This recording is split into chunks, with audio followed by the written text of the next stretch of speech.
എനിക്ക് മനസ്സിലാവാത്തത് ഇങ്ങനെ ഒരു പാട്ട് പാടിയിട്ട് എങ്ങനെയൊക്കെ വളരെ പാട്ട് പാടി കഴിഞ്ഞ വഴിക്ക് സ്വിച്ച് ഇട്ട പോലെ ചിരിച്ചുകൊണ്ടിരിക്കുന്നു. ഉള്ളില് കരഞ്ഞോണ്ടിരിക്കുക. ഇത് പാടി തീർത്തല്ലോ. ഇത് പാടിയിട്ട് ഇവിടെ എനിക്ക് ചിരിക്കാൻ പറ്റുന്നില്ല. കാരണം അത്രമാത്രം ചങ്കിലേക്ക് കയറുകയാണ് ആ പാട്ടിന്റെ വരികൾ. എന്ത് വരികളാണെന്നറിയോ? ആ വരികളുടെ ഭാവം മനസ്സിലാക്കി പാടുന്ന ഒരു കുട്ടി. എന്നിട്ട് അത് മനസ്സിലാക്കാതെ ഇങ്ങനെ പാടാൻ പറ്റില്ല എന്ന് എനിക്കറിയാം. അത് മനസ്സിലാക്കിയാലേ പാടാൻ പറ്റുള്ളൂ.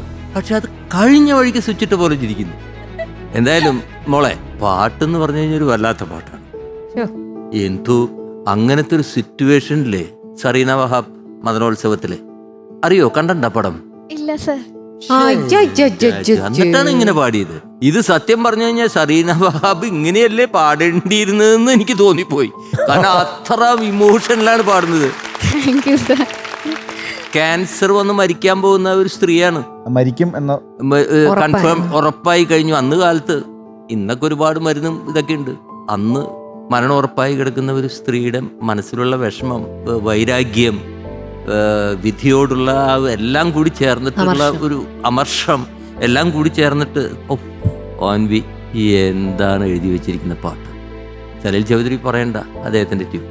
ജാനകിയമ്മ, ഇതൊരു വലിയൊരു കോമ്പാണ് മോളെ ഈ പാട്ട്. അത് അതിന്റെ ഫീൽ ഇത്ര കൃത്യമായിട്ട് വരികളുടെ അത് എങ്ങനെയാണ് ഇപ്പൊ ഇത് കഴിഞ്ഞിട്ട് ഇത് പടം കണ്ടിട്ടില്ല എന്ന് പറഞ്ഞു. അർത്ഥങ്ങൾ മനസ്സിലായിട്ടാണോ പാടുന്നത്? മനസ്സിലായില്ലേ? പിന്നെ ആ ഓരോ നോട്ടും കറക്റ്റ് സ്ഥലത്ത് സ്ട്രോങ് ആയിട്ട് പോയിട്ട് നിർത്തുന്നുണ്ട്. ഇത് ഒറിജിനൽ പാട്ടില് സന്ധ്യേ, അത് ലാസ്റ്റ് സന്ധ്യേ എന്ന് അത് ഇങ്ങനെ നിർത്തില്ലേ. പക്ഷെ ഈ കുട്ടി സന്ധ്യേ അവിടെ വരെ ഫുള്ളായിട്ട് വരികയാണ്, സ്ട്രോങ് ആയിട്ട്. അതുകൊണ്ട് ഒരു അഭംഗിയില്ല കേട്ടോ. ജാനകി പാടിയാൽ അവിടെ ഡൈനമിക്സ് അത് പെട്ടെന്ന് വോളിയം കുറയ്ക്കും. മോളത് കറക്റ്റായിട്ട് ആ നോട്ടിലേക്ക് എത്തിയതിന് ശേഷമാണ് വോളിയം കുറയുന്നത്. നല്ലതാണ്, സ്വരം അതാണ്. ആ സ്വരത്തിലേക്ക് എത്തണത് നമ്മൾ മറ്റുള്ളവരെ അറിയിക്കുന്നതുകൊണ്ട് കുഴപ്പമൊന്നുമില്ല. കേൾക്കാൻ നല്ല ഇമ്പൗണ്ട് ആയിരുന്നു. ബാക്കി എല്ലാ പോർഷൻസും എവറി സംഗതി was excellent. Thank you sir. മോളുടേതായിട്ടുള്ള ഒരു റെൻഡറിങ് ആണ്, ഡിഫറെന്റ് ആണ് it is. But we can feel that your feel expressions. മനസ്സിലുള്ളതൊക്കെ ഞങ്ങൾക്ക് ഇങ്ങനെ കിട്ടുന്നുണ്ട്. ആ ശരിക്കും അനുഭവിച്ച് പാടുക എന്ന് പറയില്ല. ഇതൊക്കെയാണ്, ഇങ്ങനെയാണ് ഇത്തരം പാട്ടുകൾ കേട്ടോ. നമുക്ക് അടിപൊളി പാട്ടുകൾ ഇങ്ങനെ പാടാൻ പറ്റില്ലല്ലോ. അത് അതിൻ്റെതായിട്ടുള്ള രീതിയിൽ പാടണം. അപ്പൊ എന്തായാലും ഓൾ ദ ബെസ്റ്റ് മോളെ. Thank you sir. Thank you sir. Aneet എത്ര വയസ്സായി? 18 വയസ്സിൽ ഈ ഒരു പാട്ടിന്റെ ആഴം മനസ്സിലാക്കാനായിട്ടില്ല. ഇപ്പൊ സാറ് പറഞ്ഞതിന്റെ ഒരു ആഴം ഉണ്ടല്ലോ. ഈ സിനിമ മാത്രമല്ല, ഈ പാട്ടിനകത്ത് ഒരു സോൾ ഉണ്ട്, ഇതിനകത്ത് ഒരു ആത്മാവുണ്ട്. എന്ന് വെച്ചാൽ നമുക്ക് ഇത് എപ്പോൾ കേൾക്കുമ്പോഴും നമ്മൾ വേറൊരു ലോകത്തേക്കാണ് എത്തുന്നത്.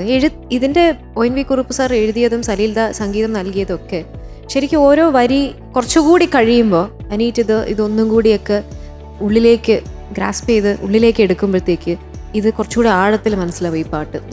എനിക്കൊക്കെ ഈ പാട്ട് കേൾക്കുമ്പോൾ ഓരോ വരി തീരുമ്പോൾ ഇങ്ങനെ ഉള്ളിങ്ങനെ ഒരു വിങ്ങലാണ്. കാരണം അത്രയും അർത്ഥം, വാക്കുകൾ, സിനിമയുടെ ആ കംപ്ലീറ്റ് സംഭവമാണ് അദ്ദേഹം ഇതിൽ എഴുതി വെച്ചിരിക്കുന്നത്. അപ്പം ഓരോ നിമിഷവും ആ പ്രണയിനിയുടെ ഓരോ വികാരങ്ങളാണ്. ശോകം, പ്രണയമുണ്ട്, പ്രണയ ശോകം എന്നാണ് പറയുന്നത്. അപ്പോൾ ഓരോ കാര്യങ്ങൾ അങ്ങനെ ആ ഇമോഷനാണ് വന്നിരിക്കുന്നത്. അപ്പോൾ എനിക്ക് ഈ ഒരു 18-ാമത്തെ വയസ്സിൽ ഈ സങ്കടം ഭാവം കൊണ്ടുവന്നു. നന്നായി പാടി. അത് അറിയാതെ പാടിപ്പോയത് കൂടിയാണ്. അതിൻ്റെ ആഴത്തിലുള്ള മീനിങ് അറിയില്ലെങ്കിലും അതിന് ആപ്റ്റായ ഫീലാണ് കൊടുത്തത്. മനോഹരമായിട്ട് പാടി. താങ്ക് യു ചേച്ചി. ഫ്ലവേഴ്സ് ഒരുക്കുന്ന കാഴ്ച വസന്തം യൂട്യൂബിൽ പ്രേക്ഷകർക്ക് ലൈവായി കാണാം. ഫ്ലവേഴ്സ് കോമഡിയിൽ ജോയിൻ ചെയ്യൂ, ആസ്വദിക്കൂ.